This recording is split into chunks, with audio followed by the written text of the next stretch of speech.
ನಾಳೆಯಿಂದ ಬನದ ಹುಣ್ಣಿಮೆ ನಮ್ಮ ರೇಣುಕಾ ಯಲ್ಲಮ್ಮ ಗುಡ್ಡದಲ್ಲಿ, ರೇಣುಕಾ ಯಲ್ಲಮ್ಮ ದೇವಸ್ಥಾನದಲ್ಲಿ ಶುರು ಆಗ್ಲಿಕ್ಕಿದೆ.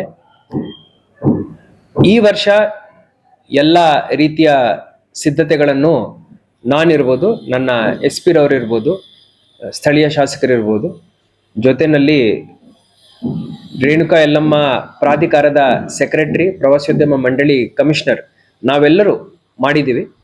ಭಕ್ತಾದಿಗಳು ಬರಬೇಕು, ದೇವಿ ದರ್ಶನ ಪಡಬೇಕು. ಯಾವುದೇ ಲೋಪದೋಷಗಳು ಇಲ್ಲದಂತೆ ನೋಡ್ಕೊಳ್ಳೋ ಜವಾಬ್ದಾರಿ ಜಿಲ್ಲಾಡಳಿತದ ಆಗಿರುತ್ತದೆ. ಆ ಜವಾಬ್ದಾರಿಯನ್ನು ನಾವು ವಹಿಸ್ತೀವಿ. ಹಾಗೂ ಪಾರ್ಕಿಂಗ್ ವ್ಯವಸ್ಥೆನೂ ಇನ್ನೂ ಸ್ವಲ್ಪ ಸುಲಭ ಮಾಡಲಿಕ್ಕೆ ಈ ವರ್ಷ ಪ್ರಯತ್ನ ಮಾಡಿದ್ದೀವಿ. ಬ್ಯಾರಿಕೇಡಿಂಗ್ಸ್ನು ಜಾಸ್ತಿ ಮಾಡ್ಕೊಂಡಿದ್ದೀವಿ. ಕ್ಯೂ ಕಾಂಪ್ಲೆಕ್ಸಸ್ನು ರೆಗ್ಯುಲೇಟ್ ಮಾಡಲಿಕ್ಕೆ ಸ್ವಲ್ಪ ಅನುದಾನವನ್ನು ನಾವು ಖರ್ಚು ಮಾಡ್ಕೊಂಡಿದ್ದೀವಿ. ಹಾಗೂ ದಕ್ಷಿಣ ಕ್ಷೇತ್ರದಲ್ಲಿ ಅಲ್ಲಿ ಒಂದು ಔಟರ್ ರಿಂಗ್ ರೋಡ್ ನಿರ್ಮಾಣ ಮಾಡಿಕೊಂಡು ಅದಕ್ಕೆ ಸ್ವಲ್ಪ ಈ ವರ್ಷನೂ ರಿಪೇರಿ ಮಾಡಿದ್ದೀವಿ.